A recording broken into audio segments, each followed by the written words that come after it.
Kami po ay dito sa De Castro, yung aming unit, 105th group sa pangunguna ni Colonel Abunalya. Siya ang ground na commander. Kaya dito nagsiservisyo kami.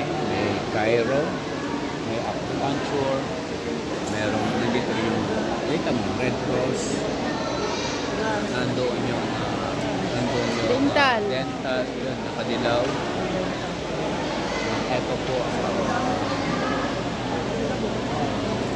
pharmacy dito, yung BP. Yan.